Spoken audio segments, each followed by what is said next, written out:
തീർത്തും അസാധാരണമായ സംഭവ വികാസങ്ങളിലൂടെയാണ് ബംഗാൾ രാഷ്ട്രീയം ഇപ്പോൾ കടന്നുപോകുന്നത്. തെരഞ്ഞെടുപ്പ് തോൽവിയോടെ മമതാ ബാനർജി നയിക്കുന്ന തൃണമൂൽ കോൺഗ്രസ് നിഷ്കാസനം ചെയ്യപ്പെടുന്ന അവസ്ഥയാണ് ഇപ്പോൾ വരുന്നത്. കനത്ത ആഭ്യന്തര കലഹങ്ങൾക്കൊടുവിൽ TMC പിളർന്നിരിക്കുകയാണ്. മമതാ ബാനർജി പാർട്ടിയിൽ നിന്ന് പുറത്താക്കിയ വിമത MLA ത്രഥഭദ്ര ബാനർജിയെ നിയമസഭാ സ്പീക്കർ പുതിയ പ്രതിപക്ഷ നേതാവായി അംഗീകരിച്ചു. ഇതോടെ ദീദിയുടെ രാഷ്ട്രീയ ഭാവി അക്ഷരാർത്ഥത്തിൽ അവതാളത്തിലായി. മമതയ്ക്ക് പാർട്ടിയുടെ ഔദ്യോഗിക ചിഹ്നവും അസ്തിത്വവും വരെ നഷ്ടപ്പെടുന്ന ഗുരുതര സാഹചര്യമാണ് ഉണ്ടാവുന്നത്.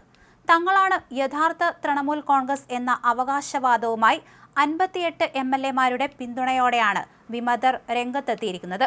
പാർട്ടി വിരുദ്ധ പ്രവർത്തനം ആരോപിച്ച് ഋതഭദ്ര ബാനർജിയെയും സന്ദീപൻ സഹായെയും മമതയും കൂട്ടരും പാർട്ടിയുടെ പുറത്താക്കിയിരുന്നു. എന്നാൽ ആകെ 80 MLA-മാരുള്ള തൃണമൂലിൽ 2 ഭാഗത്തിലധികം അംഗങ്ങളുടെ വ്യക്തമായ പിന്തുണ തങ്ങൾക്കുണ്ടെന്ന് സ്പീക്കർക്ക് മുന്നിൽ തെളിയിക്കാൻ വിമതർക്ക് കഴിഞ്ഞു. കൂറുമാറ്റ നിരോധന നിയമത്തിന്റെ കടുപ്പമേറിയ ചരടുകളിൽ നിന്നും രക്ഷപ്പെടാൻ ആവശ്യമായ കൃത്യമായ ഭൂരിപക്ഷം കൈക്കലാക്കിയാണ് വിമതർ മമതയുടെ നെഞ്ചിൽ ചവിട്ടിയത്. ഇതോടെ പാർട്ടിയുടെ ഔദ്യോഗിക ചിഹ്നത്തിന്മേൽ അവകാശവാദം ഉന്നയിക്കാൻ ഒരുങ്ങുകയാണ് ബാനർജിയും സംഘവും. ഇത് മമതയ്ക്ക് താങ്ങാവുന്നതിലും അപ്പുറമുള്ള പ്രഹരമാണ്.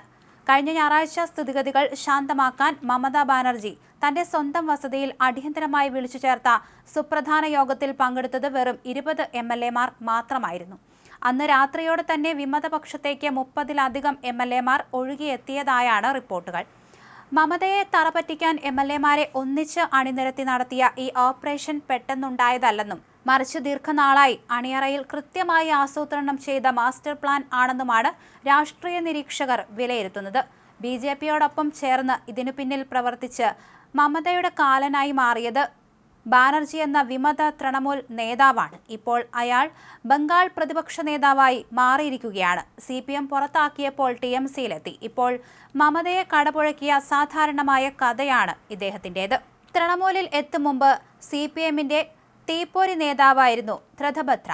CPM-ന്റെ രാജ്യസഭ MP-ആയും SFI-യുടെ അഖിലേന്ത്യാ ജനറൽ സെക്രട്ടറിയായും അദ്ദേഹം പ്രവർത്തിച്ചിട്ടുണ്ട്. 2017-ൽ CPM ഇയാളെ പുറത്താക്കിയത് ആഡംബര ജീവിതത്തിന്റെ പേരിലായിരുന്നു. ഒരു കമ്മ്യൂണിസ്റ്റ് പാർട്ടി പ്രവർത്തകന് ചേരാത്ത വിധം അത്യാഡംബര ജീവിതശൈലി നയിക്കുന്നു എന്നതായിരുന്നു ഇദ്ദേഹത്തിനെതിരെ ഉയർന്ന പ്രധാന പരാതി. 2017 ഫെബ്രുവരിയിൽ കൊൽക്കത്തയിൽ നടന്ന മോഹൻ ബഗാൻ ഈസ്റ്റ് ബംഗാൾ ഫുട്ബോൾ മത്സരത്തിനിടെ ഗാലറിയിൽ ഇരുന്ന ത്രഥഭദ്രയുടെ ചിത്രങ്ങൾ സോഷ്യൽ മീഡിയയിൽ പ്രചരിച്ചതാണ് പ്രശ്നമായത്. ഈ ചിത്രത്തിൽ ആപ്പിൾ സ്മാർട്ട് വാച്ചും വില കൂടിയ iPad-ഉം മോണ്ട ബ്ലാങ്ക് പേനയും ഇദ്ദേഹം ഉപയോഗിക്കുന്നതായി കാണാം. ഇതിനെല്ലാം ലക്ഷങ്ങളുടെ വില വരും. അക്കാലത്ത് പാർട്ടി നൽകിയിരുന്ന പ്രതിമാസ അലവൻസ് വെറും 6000 രൂപ മാത്രമായിരുന്നു. ഒരു സാധാരണ കമ്മ്യൂണിസ്റ്റ് പാർട്ടി അംഗത്തിന്റെ ഏകദേശം ഒരു വർഷത്തെ ആകെ വരുമാനത്തിന് തുല്യമായ തുക വില വരുന്ന ആഡംബര വസ്തുക്കൾ ഒരു പാർട്ടി MP പരസ്യമായി ധരിച്ചു നടന്നതാണ് അണികൾക്കിടയിലും സോഷ്യൽ മീഡിയയിലും വലിയ പ്രതിഷേധത്തിന് കാരണമായത്.